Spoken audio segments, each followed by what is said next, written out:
Bismillahirrahmanirrahim. Assalamualaikum warahmatullahi ta'ala wabarakatuh. Waalaikumsalam warahmatullahi wabarakatuh. Alhamdulillahi rabbil alamin. Nasta'inu wa nastaghfiruh wa na'udzu billahi min shururi anfusina wa min sayyiati a'malina.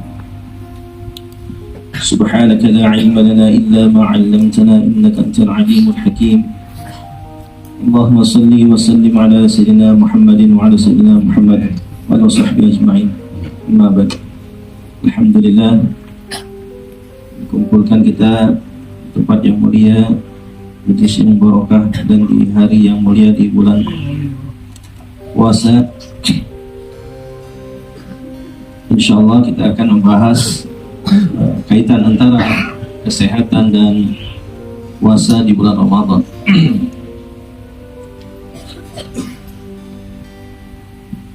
Kesehatan ini kaitan erat dengan ibadah. Penting sekali, seperti kita lihat kaitannya antara pengobatan hijamah saja itu berkaitan dengan turunnya perintah sholat. Baginda Nabi, tidaklah aku berjumpa dengan sekelompok malaikat ketika malam aku diisrakan, kecuali malaikat itu berkata, "Hijamah Muhammad, perintahkan umatmu untuk berhijab." Itu terjadi di malam Isra Mi'raj ketika baginda Nabi SAW dapat perintah untuk sholat 5 waktu. Ada beberapa perintah yang didapat baginda Nabi SAW, yaitu yang terbesar adalah sholat, kemudian ada juga dari Nabi Ibrahim tentang zikir subhanallah alhamdulillah wa la ilaha illallah, kemudian tentang hijamah. Ini mungkin yang jarang didengar. Jadi artinya penting sekali kita membahas kesehatan kaitan dengan ibadah kita. Dengan sholat kaitannya dengan berhijamah. Puasa juga ini kaitannya dengan bagaimana dengan makanan-makanan apa yang kita makan. Tujuannya apa? Untuk belajar tentang ilmu kesehatan ini, sebagaimana kita kalau minum yang suatu yang pahit, contoh jamu sambil utuh saja, kalau tidak tahu ilmunya, orang tidak mau makan itu, minum itu pahit, mau muntah, nggak sanggup.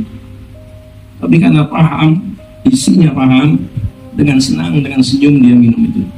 Artinya suatu yang pahit pun karena dia tahu manfaatnya, maka dia akan senang sambil tersenyum dia minum.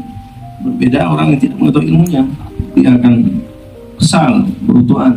Begitu juga di bulan puasa, bulan Ramadan ini, kalau kita tidak paham hakikat hasilnya, ilmunya, maka puasanya akan terpaksa, kesal, hanya sekadar menahan lapar dan haus. Tapi kita kalau paham ilmunya, maka targetnya adalah ikhlas dan kemudian bersyukur, hasilnya menjadi orang yang bertakwa.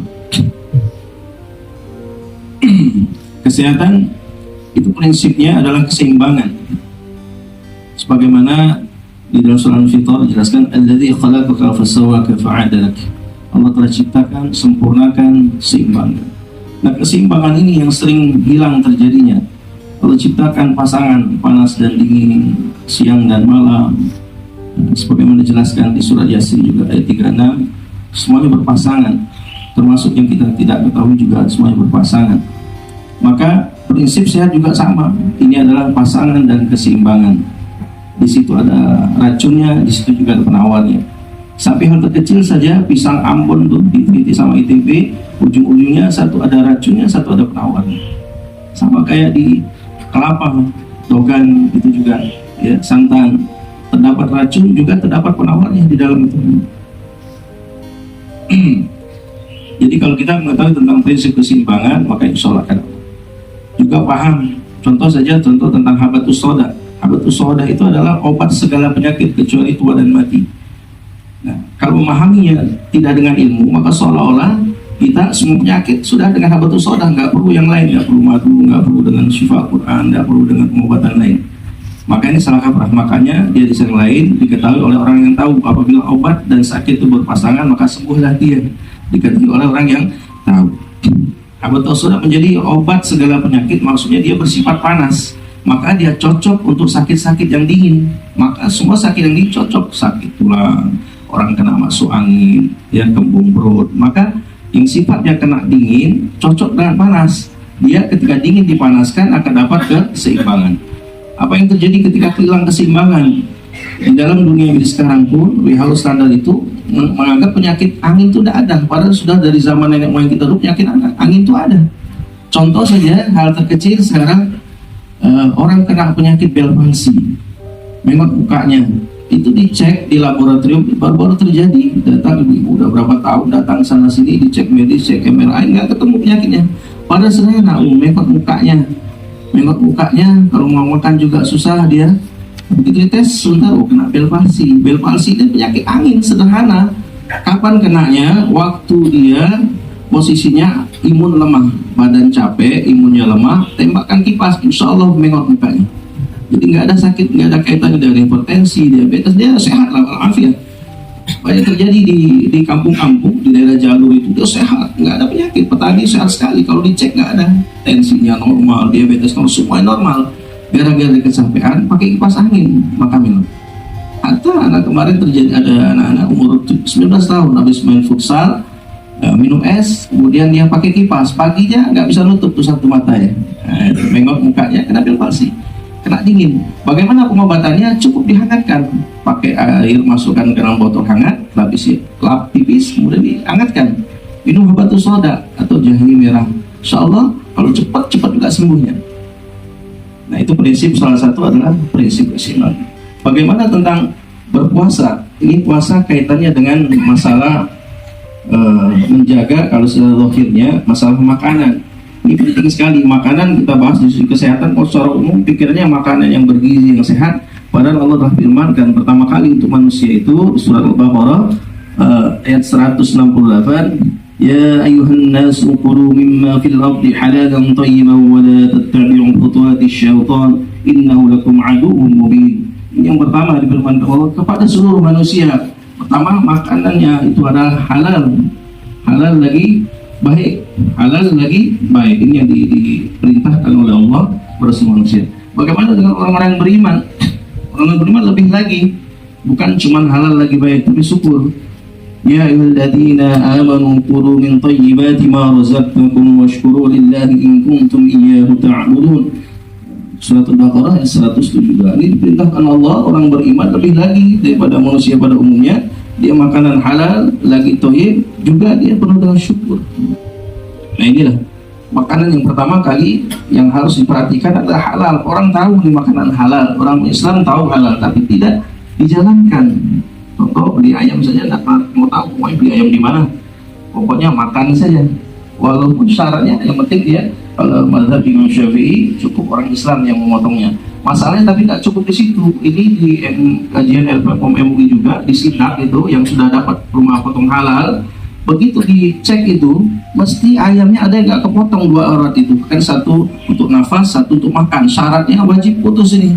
Nah ini enggak, kebanyakan enggak, satu saja yang kena. Nah ini kan jadi haram.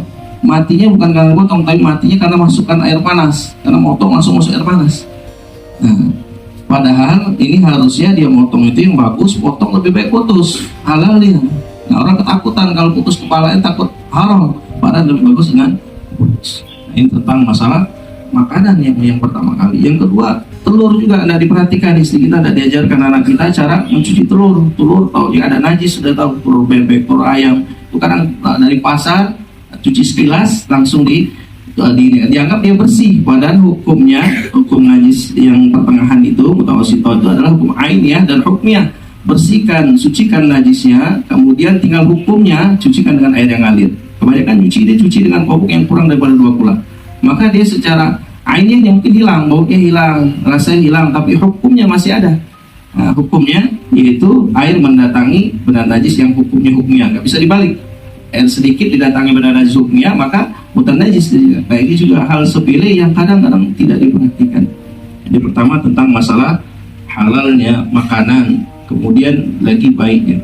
Nah, di bulan puasa ini sering juga kita tidak memperhatikan soal makanan. Ini kan sudah dijelaskan bahwa puasa itu kalau Nabi SAW sumu tasihu, berpuasalah niscaya kalian sehat. Ini pasti ini sudah. Kalau Nabi sudah ngomong begini mesti sehat harusnya. Tapi bagaimana puasa ya betul yang mengikuti syariat. Kalau mengikuti syariat insya Allah tidak bertentangan dengan kesehatan manapun juga. Karena kesehatan ilmiah ini hanya menjelaskan saja. Kita cukup beriman, dijelaskan makin tambah iman gitu. Bukan tanpa penjelasan kita ada iman. Iman tuh penting. Walaupun tidak ada penjelasannya, kita yakin apa yang dikatakan Nabi. Nah, bagaimana tentang masalah yang sehat? Maka kita tidak lain, tidak bukan ikut baginda Nabi Muhammad SAW. Bagaimana Nabi Muhammad SAW? An Anasin Ibn Malik qala kana Nabi sallallahu alaihi wasallam yuftiru qabla an yusalliya ala rutabatin fa in lam takun rutabatin fatumayyirat fa in lam takun tumayyiratun hasawatin min ma. Jadi dari Sayyidina Anas radhiyallahu anhu berkata Nabi Muhammad sallallahu alaihi wasallam berbuka dengan rutab. Rutab itu kurma muda atau kurma basah yang bagus, yang pertama tingkatannya. Kemudian tumayyirat, ini tamar, kurma kering. Kalau tidak ada kurma rutab, maka kurma kering yang kedua. Yang ketiga, kalau tidak ada tamar, baru yang dengan air putih, air yang tidak dimasak, air yang tidak dicampur dengan manis-manisan. Karena ini yang terbaik setelah diteliti, masya Allah. Dan dua ini pasangan ini disebut juga aswadain, sering disebut dua pasangan kurma dan air. Masya Allah, secara kesehatan inilah utamanya. Tubuh kita ini terdiri daripada air, paling banyak komponen airnya, butuh mineral, kemudian butuh energi. Makanya cukup dengan dua ini seharusnya kita itu kuat, sehat. Nah, dibuktikan dan diuji. Coba kita buktikan, kebanyakan orang Indonesia ini kalau tidak makan nasi, tidak makan. Ini masalahnya, karena tidak tahu tentang bab kesehatan. Coba orang sakit, walaupun tidak makan nasi, kenapa kalau diinfus dia tetap hidup aja, kuat aja? Artinya di situ saripatinya yang penting makanan. Makanan yang kita makan di proses lambung itu jadi banyak sampahnya. Isinya saripati. Yang jadi sel sperma aja adalah saripatinya. Yang kita jadi berkat sperma itu asal muasalnya itu saripati juga. Jadi saripati makanan yang dimasukkan ke dalam lambung, diolah, masuk ke dalam usus, proses ke dalam liver, terus sepanjang prosesnya. Inilah saripatinya yang utama. Jadi kita makan cukup, yang paling penting gizinya tinggi, seperti disebutkan kurma itu menjadi makanan pokok. Maka Nabi tidak campurkan antara kalau tidak makan kurma, tidak makan roti, tidak makan kurma. Maka roti pasangan dengan daging, tidak pasangan dengan kurma. Karena kurma ini adalah makanan pokok yang mewakili vitaminnya, masya Allah, lengkap. Di dalamnya ada kalium, potasium di dalamnya. Nah, maka orang makan yang kalium ini, kenapa nanti dia sehat? Kaitannya dengan hipertensi. Hipertensi kebanyakan kita natrium, sodium, yaitu garam. Nah, kalau kebanyakan garam, kita nanti tensi akan naik. Maka dengan kurma ini akan, dengan kalium dia akan hancur. Jadi ada pasangan. Maka tadi disebutkan pasangan-pasangan cara keseimbangan itu. Natrium kelebihan, lawannya kalium, maka dia akan seimbang. Nah, ini makanan ini kalau kita minum, maka insya Allah makanan kurma ini subhanallah, jadi sesuatu yang melengkapi gizinya. Terus kemudian sumber energi instan yang cepat. Kalau kita proses nasi ini, masalahnya nasi sekarang belum lagi pestisidanya, macam-macamnya. Kalau kurma ini asli, masya Allah. Jadi ini kita lihat kesehatan ngikut di baginda Nabi. Kita coba praktekkan. Coba ketika kita berbuka, pertama kali yang kita ini kan setelah doa, maka kurma dulu yang disentuh. Usahakan kurma itu ganjil, 3 biji, 5 biji, 7 atau 9. Dan kalau sudah kita praktekkan itu 5 biji, masya Allah sudah jadi kekuatan energi. Dan sudah kita praktekkan. Seperti tadi saya tidak sentuh nasi, saya sentuh kurma saja 5 biji sama air putih. Kalaupun mau tambah silakan kooperatif, tapi cukup kurma dan air putih ini sudah mewakili untuk kesehatan kita. Berbuka dengan itu. Kemudian nanti sholat maghrib. Setelah sholat maghrib mau tambahkan yang agak berat sedikit, tidak apa-apa. Kenapa? Kalau kita kejutkan tadi, seperti kayak orang mau berenang tuh, lihat, dia tanpa pemanasan langsung berenang, apa yang terjadi? Dia akan kram, ototnya akan kram. Begitu juga di perut kita yang sudah 12 jam istirahat, kita kejutkan dengan makanan berat, ambruk juga itu nanti perut kita. Bagaimana kita mau sehat? Kan tadi disebutkan sumu tasihhu, sehat. Kalau puasa makanan, saya akan sehat. Kalau kita ngikutin Nabi, maka insya Allah sehat. Cara Nabi tadi, makan kurma, air putih, itu yang utamanya. Kemudian itu sehat secara ininya, apa zahiriyahnya. Bagaimana sehat secara batinnya? Di bulan Ramadan ini bulan Quran. Disebutkan dalam Al-Quran surat Al-Isra ayat 82. Wa nunazzilu minal Qur'ani ma huwa shifaa'un wa rahmatun lil mu'minina wa la yazidul zalimina illa khasara. Disebutkan, telah kami turunkan Al-Quran sebagai syifa. Ini penyembuh lahir wal batin, syifaan. Penyembuh, disebut syifa, penyembuh daripada lahir dan batin. Dan rahmat, itu kebaikan-kebaikan. Syifa tadi kalau kita baca Quran terus maka akan mengobati penyakit hati kita, penyakit jiwa kita, iri dengki kita, sombong kita, penyakit sum'ah kita, maka akan dibersihkan dengan sering-sering kita membaca Al-Quran. Dan menjadi rahmat, menjadi semangat kita untuk iman akan nambah, terus semangat ibadah akan nambah. Ini Quran. Contoh saja Al-Fatihah yang dibacakan kepada kita sudah sering dengar ceritanya, satu suku yang tidak sembuh-sembuh penyakitnya, terbaring terus, kemudian sahabat membacakan Al-Fatihah, biiznillah sembuh, seorang-orang tidak pernah sakit. Itu sakit fisik, Masya Allah. Banyak sekali yang sakit fisik disembuhkan dengan Al-Quran, apalagi penyakit-penyakit yang batin seperti gangguan jin, gangguan sihir, Masya Allah. Ya, sekali. Jadi ini penting sekali pengobatan lahir wal batin, karena kita itu terdiri daripada lahir dan batin, perangkat keras, perangkat lembutnya, ada otak, ada akalnya, ada jantung, ada kalbunya. Ini kaitan sekali antara fisik maupun jiwa, antara raga dan jiwa ini berkaitan. Apa yang kita lihat masuk ke dalam hati kita, dalam kalbu kita. Apa yang kita dengar masuk dalam kalbu kita. Maka kalau kita baca Al-Quran bagi dengan selalu memandang, tidak dengarkan, dengan tadabbur, dengan menghati, dengan menghadirkan hati, Masya Allah, mesti menjadi obat.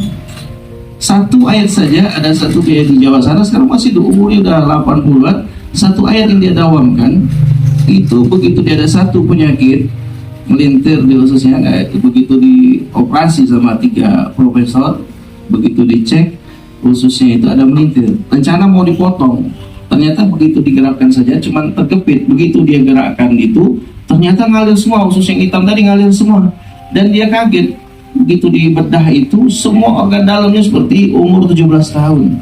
Masya Allah. Ini dalamkan satu ayat istiqomah, dia baca saja terus istiqomah, dia baca ayat Latiful Absar wa Latiful Absar wa Latiful Khabir. Dia dawamkan ayat ini terus menerus. 3 profesor ini kaget sampai membuat penelitian bagaimana ini bisa terjadi. Masya Allah. Nah ini pentingnya kita di bulan puasa ini menjaga makanan ikut Nabi Muhammad SAW, dengan cara Nabi makan, minum, kemudian tidurnya Nabi, bagaimana tidurnya Nabi kita ikutin, kemudian bagaimana Nabi di kamar mandi. Ini kata Profesor orang Barat, kalau ikut saja 3 cara Nabi maka tutup rumah sakit, orang sehat semua. Memang di zaman Nabi yang mengamalkan, kami adalah satu kaum, nahnu qaumun la na'kul hatta naju' wa idza akalna la nashba. Kami adalah suatu kaum yang tidak makan kecuali lapar. Kalau kami makan juga tidak sampai kekenyangan. Maksudnya tidak berlebihan, kenyang boleh tapi jangan sampai kekenyangan, sampai tidak ada lagi. Harus kita bagikan sepertiga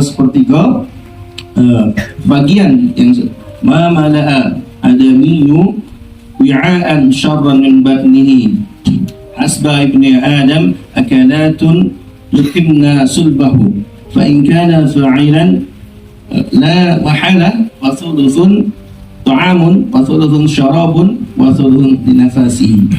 Nah ini apa namanya, tidak ada tempat yang lebih buruk kecuali perut. Nah ini kan tadi perut inilah tempat yang buruk sekali, tempat segala macam makanan sampah diproses di dalam perut ini. Maka sebenarnya cukup makan itu menegakkan tulang sulbi, tulang belakang. Tulang sulbi itu tempat proses di dalam itu semua kejadian, saripati di dalam itu, sperma di dalam itu, termasuk tulang yang tak akan hancur ketika orangnya mati, dibangkitkan dari tulang sulbi ini juga. Nah, kalau misalkan harus makan, maka bagi sepertiga untuk makanan, sepertiga untuk minum, sepertiga untuk nafas, untuk udara. Maka orang kalau melakukan ini, mempraktekkan ini, makan yang tidak kekenyangan tadi itu dibagi seperti tadi, makan tidak berlebihan, sebagaimana juga Allah firmankan di surat Al-A'raf ayat 31, Ya bani Adam khudhu zinatakum 'inda kulli masjidin wa kulu washrabu wa la tusrifu innahu la yuhibbul musrifin. Ya bani Adam, pakailah pakaian yang baik kalau setiap masuk masjid. Kemudian jangan makan dan minumlah, dan jangan berlebihan. Allah tidak senang dengan sesuatu yang berlebihan. Ini penting juga. Jadi kaitan dengan yang hadis-hadis Nabi tadi, kaitan juga mau dibahas secara ilmiah, maka semuanya nyambung ini sebenarnya. Makan tidak berlebihan. Yang tadi makan dengan cara halal lagi thayyib. Kemudian kita mengamalkan bacaan Al-Quran untuk kesehatan jiwa dan raga kita. Maka ini adalah total daripada solusi kesehatan. Tidak ada lagi kecuali ikut baginda Nabi SAW. Mungkin ini saja yang bisa disampaikan. Nggak maaf kalau ada kesalahan. InsyaAllah kita lanjutkan di lain waktu. Assalamualaikum warahmatullahi wabarakatuh.